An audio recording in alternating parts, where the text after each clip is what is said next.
ध्रुव जी महाराज ने राज्य संभाला। छोटे भाई उत्तम यक्षों के साथ युद्ध करते समय मृत्यु को प्राप्त हुए। 36,000 वर्ष तक पृथ्वी पर शासन करने के बाद जीवन के अंतिम क्षणों में बद्री विशाल की यात्रा के लिए ध्रुव जी निकल गए। बद्रीनाथ धाम में पहुंच करके ध्रुव जी ने कठोर तप किया। एक दिन की बात है, ध्रुव जी जब तपस्या करके जागे, अचानक एक सुंदर सी स्त्री ध्रुव जी के सामने खड़ी है। ध्रुव जी ने देखा। जब ध्रुव जी ने देखा तो पूछते हैं कि देवी जी आप कौन हैं? वेद व्यास जी भागवत में लिखते हैं, तदोत्तान पदः पुत्रो ददर्शान्तकमागतम् मृत्योर्मूर्धनिं पदं दत्त्वा आरुरोहाद्भुतं ग्रहम्। सामने देवी हाथ जोड़ के खड़ी है। ध्रुव जी ने पूछा कि आप कौन हैं देवी जी? देवी ने बताया, महाराज मेरा नाम मृत्यु है। ध्रुव जी ने कहा तुम मुझसे क्या चाहती हैं? आपको लेने आई हूं। ध्रुव जी ने कहा तो चलो, मैं भी चलने के लिए तैयार हूं। मृत्यु फिर हाथ जोड़ के सिर झुका के खड़ी हो गई। ध्रुव कहते हैं, देवी जी विलंब आप कर रही हैं, मैं तो कब से तैयार खड़ा हूं, ले चलिए जैसे ले चलना हूं। मृत्यु सिर झुका के बोली कि हे महाराज ध्रुव, संसार के अन्य लोगों को जब लेने के लिए आती हूं तो किसी को रस्सी से बांध करके घसीटते हुए ले जाती हूं, किसी को कोड़े मारते हुए ले जाती हूँ, किसी को दांतों के नीचे दबा करके ले जाती हूँ, किसी को अपने नखों से नोचते हुए ले जाती हूँ, किसी को भयंकर यातनाएं देते हुए ले जाती हूँ। ध्रुव जी ने कहा तो कहा मैं ये कहना चाहती हूँ कि आपकी भक्ति के सामने मृत्यु का भी सिर झुक गया है, अर्थात मृत्यु आपसे निवेदन करती है मेरे सिर पर पैर रख करके आप भगवत धाम के लिए प्रस्थान करें। उस समय मृत्यु के सिर पर पैर रख के, मृत्यु के सिर पर पैर रख करके ध्रुव जी भगवत धाम के लिए प्रस्थान करते हैं। ध्यान रखिएगा, ये भक्ति है और भक्ति की अद्वितीय शक्ति है। मुक्ति के पीछे मत भागो, पीछे भागना है तो भक्ति के पीछे भागो। मैंने आपको कथा के पहले दिन बताया था, नारद जी ने भक्ति से कहा है, त्वं तु भक्ति प्रियातस्यो सततम प्राणतोधिका त्वयाहु तस्तु भगवानो याति नीच गृहेष्वपि। भगवान तुम्हें कितना चाहते हैं अपने प्राणों से ज्यादा। तो जो भक्ति महारानी है वो ठाकुर जी की प्रेयसी है।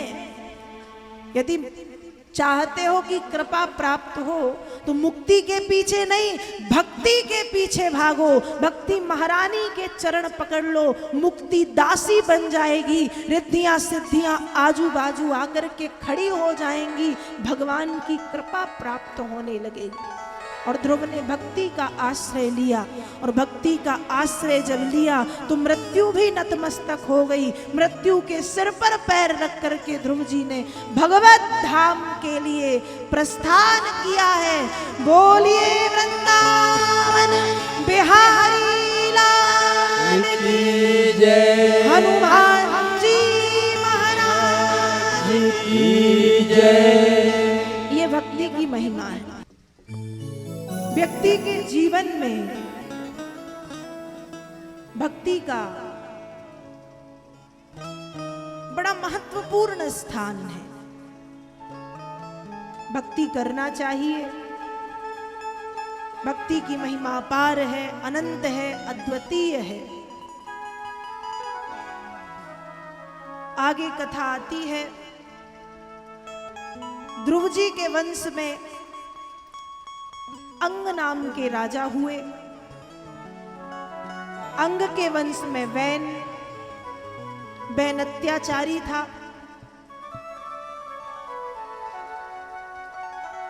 पापी था। ऋषि मुनियों ने बैन को श्राप दिया, बैन की मृत्यु हुई। जब बैन था तो बैन के अत्याचार से प्रजा दुखी थी, लेकिन जब बैन नहीं है तो बिना राजा के राज्य में अराजकता फैल गई। वेदव्यास जी लिखते हैं, अराजके तदालोके दस्युभि पीड़ितः प्रजा जातो नारायणान सेनो प्रथुराध्य क्षितीश्वरा।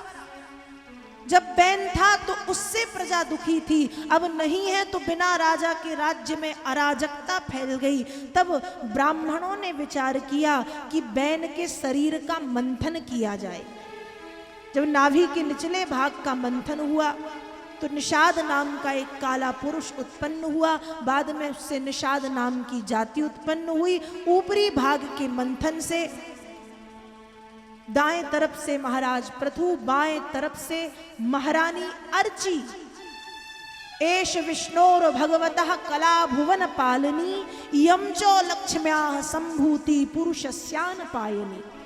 महाराज पृथु भगवान विष्णु के अंश अवतार और महारानी अर्ची महारानी लक्ष्मी की अंश अवतार थी। महाराज पृथु ने आकर के राज्यपाट संभालना प्रारंभ किया। उसके बाद भी प्रजा दुखी है। एक बार महाराज पृथु ने अपने राज्य का भ्रमण किया। पता चला कि प्रजा में जो लोग हैं वो पृथ्वी पर कितना भी अन्न धान्य बोए, पृथ्वी वापस नहीं देती, स्वयं निगल जाती है।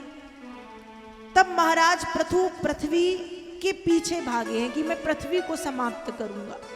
तब पृथ्वी गाय का रूप बना करके भागती हैं। एक स्थान पर गौ माता के रूप में जो पृथ्वी थी वो रुक गई और एक देवी के रूप में आकर के बोली कि हे महाराज, एक राजा होते हुए धर्मनिष्ठ राजा होते हुए आप स्त्री के ऊपर हाथ उठाएंगे।